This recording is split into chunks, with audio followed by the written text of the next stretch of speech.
यो रेडियो नेपाल हो। अब श्रेया नेपालबाट समाचार सुन्नुहोस्। सुरुमा प्रमुख समाचार। प्रतिनिधि सभामा विनियोजन विधेयक 2080 अन्तर्गत विभिन्न शीर्षकमाथिको प्रश्नमा सम्बन्धित मन्त्रीले जवाफ दिने क्रम शुरू। रेडियो नेपाल र नेपाल टेलिभिजनलाई एकीकृत गरी प्रभावकारी प्रसारणका लागि सरकार प्रतिबद्ध रहेको संचार तथा सूचना प्रविधि मन्त्री रेखा शर्माको भनाई। स्थानीय तहहरूद्वारा आगामी आर्थिक वर्षका लागि वार्षिक बजेट सार्वजनिक। महानगरतर्फ सबैभन्दा बढ़ी काठमाण्डु महानगरको बजेट 25 अर्ब 54 करोड़ रूपियाँ। पशुपतिनाथमा चढ़ाइएको सुनको जलहरीको तौलका सम्बन्धमा प्रश्न उठेपछि अख्तियार दुरूपयोग अनुसन्धान आयोगद्वारा जलहरीको नापतौल शुरू। यसपटक मनसूनको समयमा पनि तातो हावाको लहर फैलन सक्ने भएकाले सचेत हुन विपद जोखिम न्यूनीकरण तथा व्यवस्थापन प्राधिकरणको अनुरोध। र रूसमा सरकार विरूद्ध गतिविधि गरेको वाग्नर समूहद्वारा विद्रोह रोक्ने घोषणा। सुन त, भोलिको मिटिङको लागि सबैलाई फोन गर्यो? छैन सर, मेरो मोबाइलमा ब्यालेन्स नै थिएन। अलि पछि गर्छु ल्यान्डलाइनबाट। ल हेर, मोबाइलमा ब्यालेन्स छैन भनेर हुन्छ? तिमीलाई थाहा छैन यस कार्यालयले नेपाल टेलिकमको कर्पोरेट युजर ग्रुप अर्थात सीयूजी सेवा लिएको छ। तिम्रो नम्बरलाई पनि सीयूजीमा सहभागी गराउन। अनि सर, मेरो त प्रिपेड नम्बर हो नि। अहिले नेपाल टेलिकमले प्रिपेड र पोस्टपेड दुवै फोनमा सीयूजी सेवा लागू गरिसकेको छ। सीयूजीमा आबद्ध भएपछि हाम्रो कर्मचारीहरू बीच निशुल्क र नेपाल टेलिकमको नेटवर्कमा सस्तो दरमा फोन तथा एसएमएस गर्न र डाटा चलाउन पाइन्छ नि। तिमीलाई थप जानकारी चाहिएमा नेपाल टेलिकमको वेबसाइट www.ntc.net.np मा हेर न। नेपाल टेलिकम, राष्ट्रको संचार।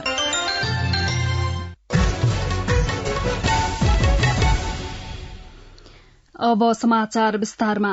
प्रतिनिधि सभाको बैठकमा विनियोजन विधेयक 2080 अन्तर्गत विभिन्न मन्त्रालयको शीर्षकहरूमाथिको छलफलमा उठेका प्रश्नहरूको सम्बन्धित मन्त्रीले जवाफ दिने क्रम शुरू भएको छ।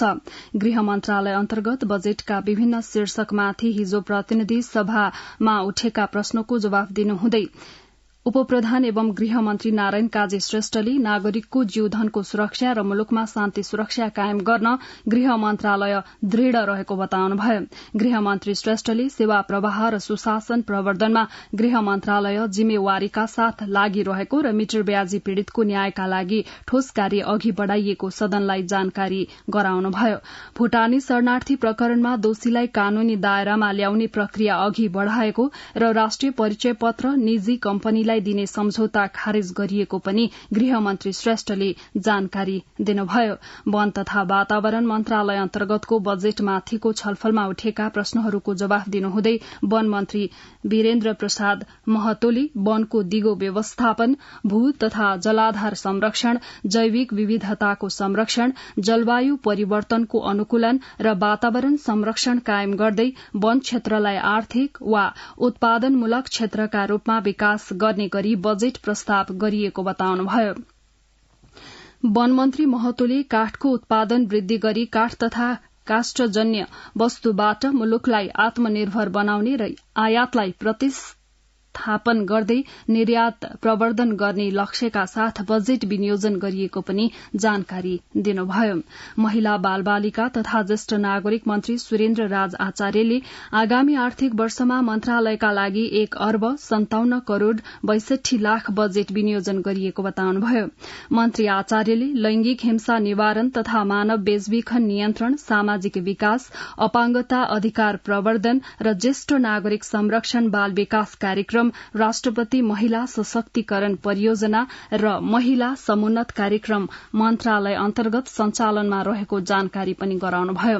मन्त्री आचार्यले महिलाको उद्यमशीलता विकास गर्ने कार्यक्रमलाई प्राथमिकता दिएको, महिलाको उत्थान सशक्तिकरण गरी राष्ट्रिय विकासमा मूल प्रवाहीकरण गर्नका लागि जीविकोपार्जन कार्यक्रम कार्यान्वयनमा प्राथमिकता रहेको बताउनुभयो। यस्तै बैठकमा युवा तथा खेलकुद मन्त्री डिग बहादुर लिम्बुले मन्त्रालयका लागि 2 अर्ब 87 करोड़ 59 लाख विनियोजन भएको बताउनु भएको छ। मन्त्री लिम्बुले त्यसमध्ये 40 करोड़ 30 लाख स्थानीय तहबाट कार्यान्वयन हुने र 39 करोड़ 62 लाख प्रदेशबाट कार्यान्वयन हुने कार्यक्रम रहेको जानकारी गराउनुभयो। मन्त्री लिम्बुले प्रदेशबाट कार्यान्वयन हुने कार्यक्रममा भौगोलिक सुगमता र पूर्वाधारको उपलब्धता समेतको आधारमा बजेट विनियोजन गरिएको र एक स्थानीय तह एक खेलकुद पूर्वाधार कार्यक्रम अन्तर्गत लागत साझेदारीमा 170 स्थानीय तहमा बजेट विनियोजन भएको पनि जानकारी दिनुभयो।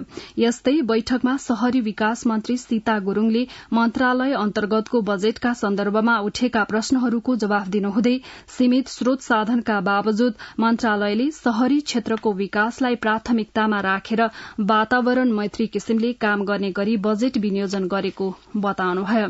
मन्त्री गुरूङले शहरी क्षेत्र तथा पालिका स्तरमा बाल उद्यानको निर्माण, शहरको सुन्दरीकरण र उचित बसोबास व्यवस्थापनका लागि मन्त्रालयले बजेटमा प्राथमिकता दिएको पनि बताउनुभयो।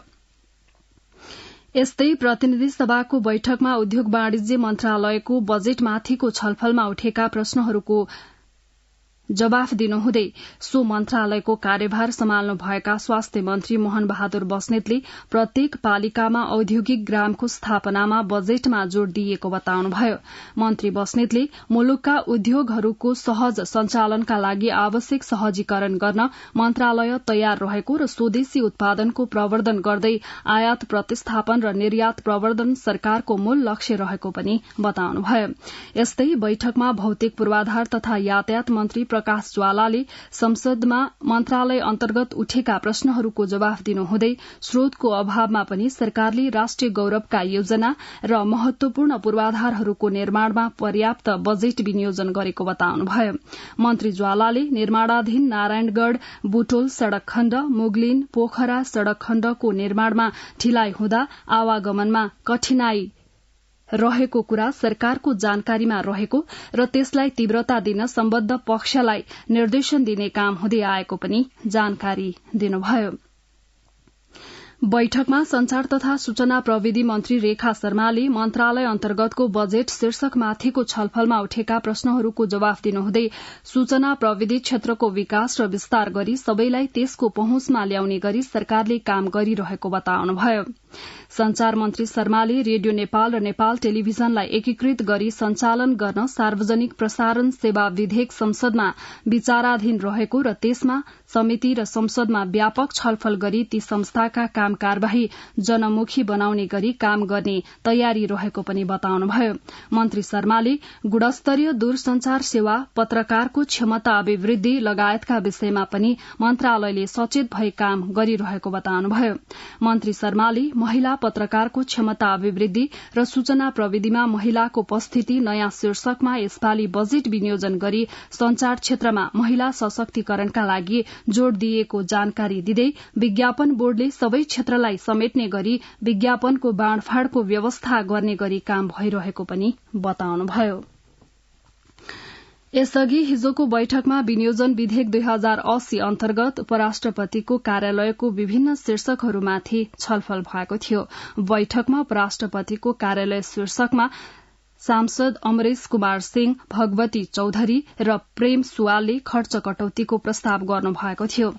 यसअघि बैठक शुरू लगत्तै आकस्मिक समयमा सांसदहरूले भोजपुर जिल्लाको आँपचोक गाउँपालिका वडा नम्बर 1 की सावित्रा विकको आफ्नै श्रीमानले हत्या गरेको, सिन्धुली जिल्लाको गोलान्जोर गाउँपालिकामा आएको बाढ़ी पहिरोले जनजीवन प्रभावित भएको, बागलुङ जिल्लाको ढोरपाटनमा परेको चट्याङका कारण मृत्यु भएको र सड़क दुर्घटनामा घाइतेको उपचार र राहतको व्यवस्था गर्न सरकारको ध्यानाकर्षण गराउनुभयो।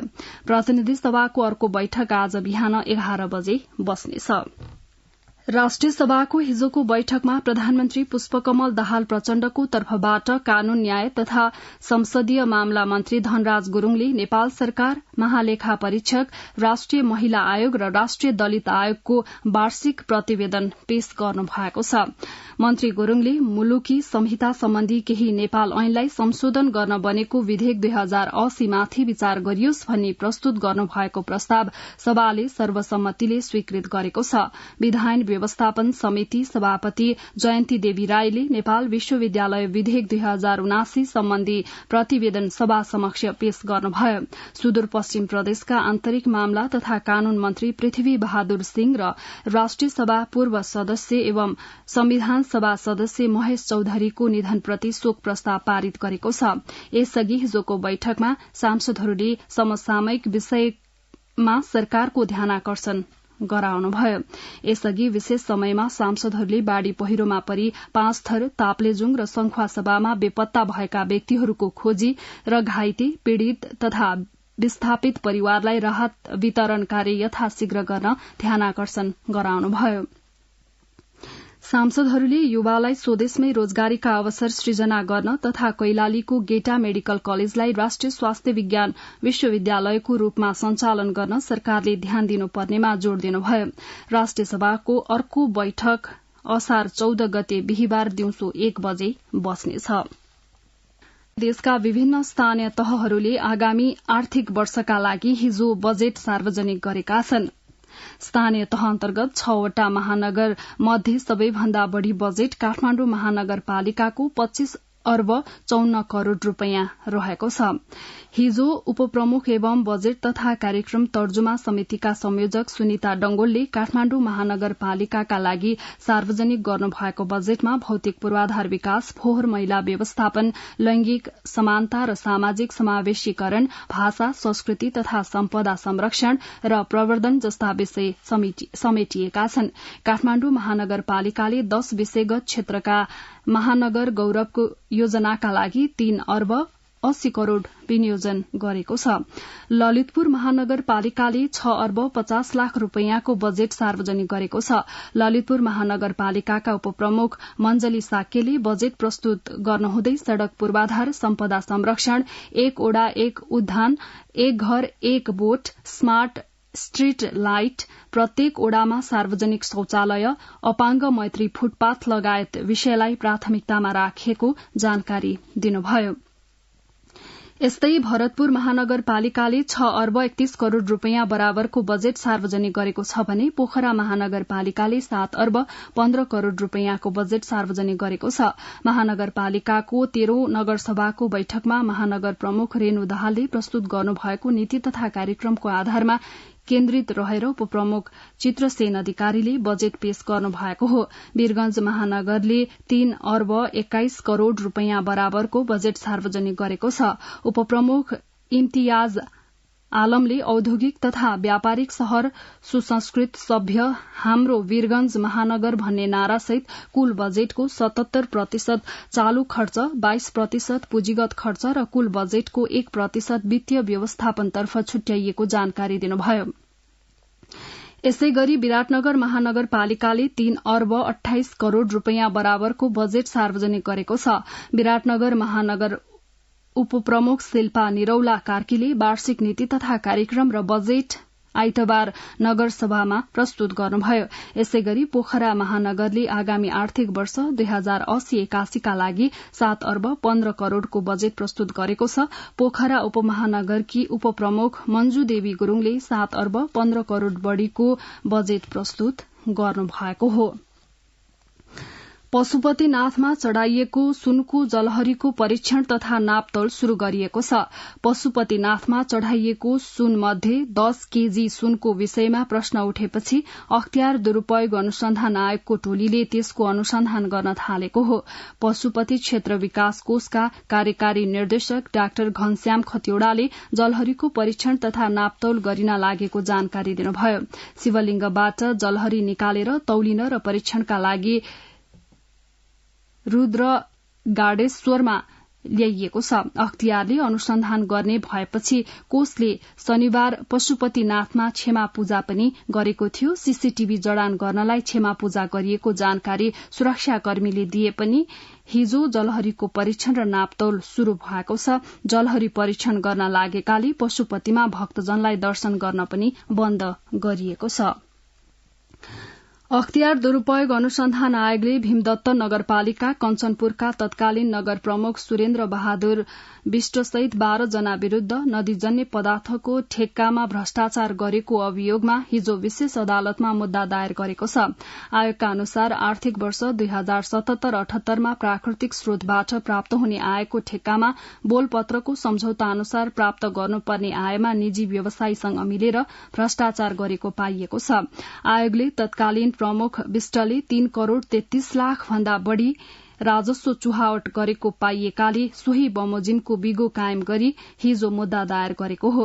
यस्तै नगरपालिकाका तत्कालीन निमित्त प्रमुख प्रशासकीय अधिकृत हरिदत्त जोशी विरूद्ध 2 करोड़ 11 लाख रूपियाँ बिगो दावी गर्दै हिजै मुद्दा दायर गरिएको छ। यसै गरी भीमदत्त नगरपालिकाका तत्कालीन राजस्व छूटका लागि गठित कार्यदलका संयोजक तथा सदस्यहरू तत्कालीन ओडा नम्बर 17 का ओडाध्यक्ष हिमाल बहादुर चन्द, प्रशासकीय अधिकृत हरिसिंह धामी, शाखा अधिकृत नरबहादुर शाह तथा इन्जिनियर हिमालय सिंह ऐर र गोविन्द राज उपाध्याय विरूद्ध पनि 85,56,000 रूपियाँ बिगो दावी गरिएको छ। यस्तै गलत विवरणका आधारमा राजस्वमा असर पार्ने कार्यमा संलग्न प्रतिवादीहरू हिमालय सिंह ऐर, हरिसिंह धामी र नरबहादुर शाहले सत्य तथ्य विवरण नदी कबोल अंकमा गरेको सिफारिश विपरीत हुने गरी सम्झौता गराएको र साक्षी समेत बसेको पाइएको आयोगले जनाएको छ। आयोगले ऐर र उपाध्याय विरूद्ध 2 करोड़ 11 लाख बिगो दावी गरेको छ। यसपटकको मनसूनको समयमा पनि तातो हावाको लहर फैलिन सक्नेतर्फ सचेत हुन राष्ट्रिय विपद जोखिम न्यूनीकरण तथा व्यवस्थापन प्राधिकरणले अनुरोध गरेको छ। प्री मनसूनका समयमा फैलिएको तातो हावाको लहरका कारण जनजीवन प्रभावित भएको र खेतीबालीमा समेत असर परेकाले त्यसतर्फ सचेत हुन प्राधिकरणले ध्यानाकर्षण गराएको छ। यस वर्ष मनसून प्रक्षेपणमा पानी सरदर भन्दा कम पर्ने तथा न्यूनतम तापक्रम औसत भन्दा बढ़ी हुने अनुमान गरिएको छ। यसले गर्दा मनसूनको अवधिभित्र पनि छोटो समयमा खडेरी पर्ने तथा तराई, भित्री मधेस, उपत्यका एवं खोजमा तातो हावाको लहरको जोखिम बढ़न सक्ने प्राधिकरणका प्रमुख कार्यकारी अधिकृत अनिल पोखरेलले बताउनुभयो। यसले गर्दा कृषि बाली उत्पादनमा कमी आउने उहाँले बताउनुभयो। यस्तै मनसूनका समयमा पानीजन्य र जीवाणुबाट संक्रमण हुने रोगका कारण धेरैको ज्यान जाने गरेकाले सचेत हुन पनि अनुरोध गरिएको छ। महान्यायाधिवक्ता डाक्टर दिनमणि पोखरेलले अपराधका घटनाहरूमा प्रहरी र सरकारी वकिलबाट हुने अनुसन्धान र अभियोजनलाई विश्वसनीय र प्रभावकारी बनाउन जरूरी रहेको बताउनु भएको छ। जिल्ला सरकारी वकिल कार्यालय 5 थरको नवनिर्मित भवनको हिजो फिदिममा उद्घाटन गर्नुहुँदै उहाँले अनुसन्धान र अभियोजन विश्वसनीय र प्रभावकारी हुन सके मात्रै पीड़कले सजाय र पीड़ितले न्याय पाउन सक्ने बताउनुभयो। वर्षेनी कुनै न कुनै विपदबाट बढ़ी प्रभावित हुँदै आएको सिन्धुपाल्चोकमा पछिल्लो समय विपद व्यवस्थापन र पूर्व तयारीलाई चुस्त र दुरूस्त बनाइएको छ। व्यवस्थापन र प्रतिकार्यलाई तीव्रता दिएसँगै यसपटकको मनसूनजन्य विपदबाट मानवीय र भौतिक क्षति न्यूनीकरण हुने विश्वास गरिएको छ। सिन्धुपाल्चोकबाट संवाददाता जीवन श्रेष्ठको यो रिपोर्ट। जिल्ला विपद व्यवस्थापन समिति सिन्धुपाल्चोकले विपद व्यवस्थापनका लागि विभिन्न स्थानमा कृत्रिम घटना अभ्यास सम्पन्न गरिसकेको छ। स्थानीय तहका जनप्रतिनिधि, सुरक्षा निकाय, विद्यालय, बाल बालिका र स्थानीयको सहभागिता रहेको कार्यक्रममा विपदबाट जोगिने उपाय, उद्धार र उपचारको विधिबारे कृत्रिम घटना मार्फत अभ्यास गरेको सहायक प्रमुख जिल्ला अधिकारी एवं जिल्ला विपद व्यवस्थापन समितिका सदस्य सचिव निराजन श्रेष्ठ बताउनुहुन्छ। सशस्त्र प्रहरी बल, नेपाली सेना, नेपाल प्रहरी, रेड क्रस लगायतका संस्थाहरूको समन्वय गरेर पूर्व तयारी अभ्यासका कार्यक्रमहरू गर्दै आइरहेको छ। स्थानीय तहले पनि विपद पूर्व तयारीलाई तीव्र बनाएको जनाएको छ। विगतमा पूर्व तयारीको अवस्था कमजोर भएको निष्कर्ष निकाल्दै यसपटक स्थानीय तहले मनसुन अगावै विपद व्यवस्थापनमा तदारुकता देखाएको भटिकोशी गाउँपालिकाका अध्यक्ष पासाङ नोर्बु शेर्पा बताउनुहुन्छ। उद्धार कार्यक्रममा खट्न सक्ने खालका युवा साथीहरूले चाहिँ हामी सेना आर्मी सँगै राखेर तालिम दिएर हामीले चाहिँ अहिले ओडामा पढाइसकेको अवस्था छ। त्यसो त मनसुन जन्य विपदबाट बेलैमै स्थानीयलाई बचाउनको लागि विज्ञहरूको टोलीले जिल्लाका विभिन्न बस्तीहरूको भू अध्ययन गरी जोखिम बस्तीको पहिचान सहित आवश्यक परामर्श पनि दिइसकेको छ। भूगर्भविद दिनेश घिमिरे स्थानीय तहबाट जुन चाहिँ कार्यान्वयन हुनुपर्ने थियो, बस्ती सार्नुपर्ने बस्तीलाई समयमा नसारेकोले हरेक वर्ष विपद फेरि दोहोरिरहेको छ। 2071 साल साउन 17 गतेको जुरे पहिरो, 2072 साल वैशाख 12 गतेको महाभूकम्प, त्यस लगत्तैको भटिकोशी बाढ़ी, मेलम्ची बाढ़ी लगायतका ठूला ठूला विपदबाट मानवीय र भौतिक क्षति बेहोरिसकेको सिन्धुपाल्चोकमा विपद पूर्व तयारी र व्यवस्थापनमा तदारुकता देखाएसँगै यसपटक मनसुन जन्य विपदबाट कम क्षति हुने विश्वास गरिएको छ। जीवन श्रेष्ठ, रेडियो नेपाल, सिन्धुपाल्चोक। स्वस्थ बच्चाका लागि आमाले बच्चा जन्मेको 6 महिनासम्म अनिवार्य स्तनपान गराउन आवश्यक हुन्छ। 6 महिनासम्म आमाले स्तनपान गराउन नपाएमा बच्चामा कुपोषण समेत हुन सक्छ। यसको निराकरणका लागि राप्ती आयुर्वेद चिकित्सालय तुलसीपुरले जनचेतना कार्यक्रम तथा शतावरी चूर्ण वितरण गर्दै आइरहेको छ। दाङबाट संवाददाता प्रेम बहादुर रामजाको यो रिपोर्ट। दाङको बबई गाउँपालिका वडा नम्बर 6 टिकुली गैराकी तारा विकले आफ्नो बच्चालाई जन्मिएको 6 महिनासम्म आफ्नो दूध राम्ररी पिलाउन सक्नु भएन। जन्मिएको 2 महिनासम्म निकै राम्रो रहेको ताराको बच्चाले पर्याप्त मात्रामा दूध पिउन नपाएपछि भैँसीको दूध, अण्डा, लिटो खुवाउन शुरू गर्नुभयो। ताराले चाहेर पनि आफ्नो दूध बच्चालाई पुर्याउन नसकेपछि बच्चाको सोचे जस्तो विकास हुन नसकेको बताउनुभयो। 2 महिनामा 4 किलो बच्चा थियो, त्यसपछि 6-7 महिना पुग्न लाग्दासम्म यो 4 किलो भन्दा बढी बढ्यो। पछि भैँसीको दुध, लिटो, जाउलो यस्तै अण्डा खुवाउन लगाएर अहिले 8 महिनामा 6 किलो थियो। एउटी आमाले बच्चा जन्मेको कम्तीमा 6 महिनासम्म दूधको आहार पुर्याउनु पर्छ। पर्याप्त मात्रामा आमाको दूध पिएमा बच्चा स्वस्थ समेत हुन्छ। यसका लागि राप्ती आयुर्वेद चिकित्सालय तुलसीपुरले शतावरी चूर्ण निशुल्क रूपमा वितरण गरेको छ। चिकित्सालयका कविराज निरीक्षक डाक्टर आसमा केसी प्रचुर मात्रामा दूधको मात्रा पुगिरहेछ भने दूध मजाले निकाल्छ। 3-4 दिन मात्रै खानुभयो भने 2 मात्रै छैन, मजाले दूध निकाल्छ यसले। शतावरी चूर्णलाई नेपाल सरकारले प्रयोगको लागि मान्यता दिएको छ। यसको प्रयोगले आमाको दूध बढ्नुका साथै सुत्केरी अवस्थामा खुकुलो भएको पाठीघरलाई मजबुत गराउने गर्छ। एकातिर आमालाई फाइदा हुन्छ भने अर्कोतिर दूधको अभावमा कुपोषणको शिकार हुने बच्चालाई समेत फाइदा हुने गरेको छ। बबई 6 का वडा अध्यक्ष राजेन्द्र विक्रम शाह अलिकता जनमानसमा प्रचार प्रसार गर्न जरुरी छ। पछिल्लो समय आयुर्वेद उपचार पद्धति तथा औषधि सेवनमा समेत आकर्षण बढ्न थालेको छ, जसले मानिसको स्वास्थ्यलाई फाइदा पुग्छ भने प्राकृतिक रूपमा रहेका जडीबुटीको प्रयोग समेत बढ्ने गरेको छ। प्रेम बहादुर रामजा, रेडियो नेपाल, दाङ। अब अन्तर्राष्ट्रिय समाचार। रुसका राष्ट्रपति भ्लादिमिर पुटिनले आफ्ना नेतालाई राजद्रोहको आरोपबाट बच्न र बेलारूसमा निर्वासन स्वीकार्न सहमत भएपछि वाग्नर भनिने रूसी भाडाका सैनिकहरू आइतबार शिविरमा फर्केका छन्। यो सम्झौताले एभगेनी प्रिगोजिनको निजी सेनाले मस्कोमा आक्रमण गर्न सक्ने तत्कालको खतराको अन्त्य गरेको छ। तर विश्लेषकहरूले वाग्नरको विद्रोहले पुटिनको शासनलाई सोचे भन्दा बढ़ी कमजोर रूपमा उजागर गरेको बताएका छन्। अब आर्थिक समाचार। आइतबार नेपाली शेयर बजारको परिसूचक नेप्सेमा उच्च अंकको वृद्धि भएको छ। आइतबार 3.3% अर्थात 62.21 अंकले बढ़ेर नेप्से परिसूचक 2117.73 अंकमा पुगेको छ। यस दिन 275 कम्पनीहरूका 1,47,51,247 किता शेयरहरू 6 अर्ब 49 करोड़ 4 लाख रुपियाँमा किनबेच भएका छन्। आइतबार सबै समूहको उपसूचकहरू बढ़ेका छन्। स्याङ्जामा दूध र मासुको उत्पादन वृद्धिमा Nepal livestock sector innovation आयोजनाको भूमिका प्रभावकारी देखिएको छ।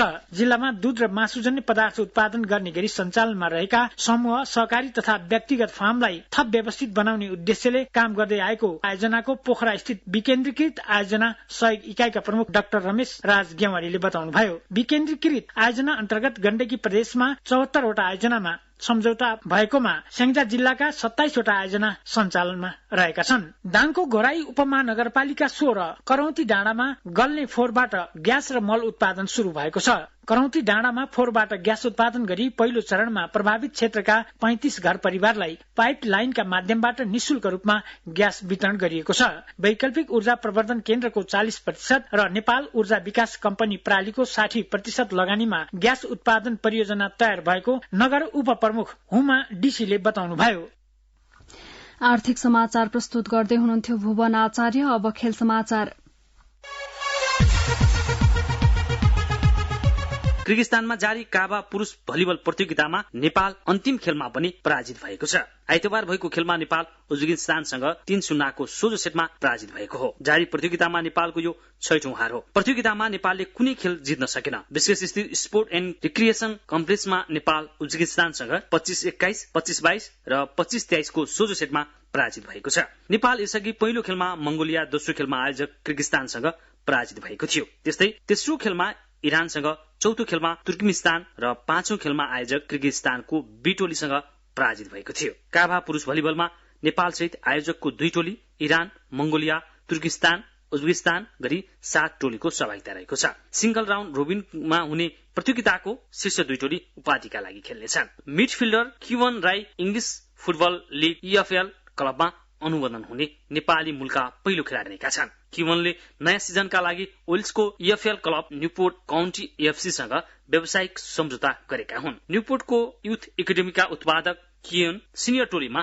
परेका हुन्। नेपाली बाबुआमाबाट वेल्समा जन्मिएका क्युवन सन् 2021 मा न्युपोर्टको एकाडेमी भर्ना भएका थिए। गत मार्चमा सिनियर टोलीबाट डेब्यू गरेका क्युवनले न्युपोर्टका लागि 4 खेल खेलिसकेका छन्। खेल समाचार प्रस्तुत गर्दै हुनुहुन्थ्यो अजय बम। अब मौसम सम्बन्धी जानकारी। आज देशभर सामान्य बदली रही कोशी, बागमती, गण्डकी, लुम्बिनी र सुदूरपश्चिम प्रदेश सहित देशका बाँकी प्रदेशका केही स्थानमा मेघगर्जन, चट्याङ सहित हल्कादेखि मध्यम वर्षाको सम्भावना रहेको जल तथा मौसम विज्ञान विभागले जनाएको छ। गत 24 घण्टामा काठमाडौँ उपत्यकामा मापन गरिएको अधिकतम तापक्रम 30.3 डिग्री सेल्सियस, न्यूनतम तापक्रम 21.7 डिग्री सेल्सियस, वर्षा 0.2 मिलिमिटर, अहिले बिहानको सापेक्षिक आर्द्रता 92%। आज दिउँसो काठमाडौँ उपत्यकाको अधिकतम तापक्रम 28 देखि 30 डिग्री सेल्सियसका बीच रहने अनुमान गरिएको छ। काठमाडौँ उपत्यकामा सूर्योदय अघि बिहान 5:10 भयो भने सूर्यास्त भरे साँझ 7:03 हुनेछ। अन्त्यमा यस प्रसारणका प्रमुख समाचार फेरि एकपटक।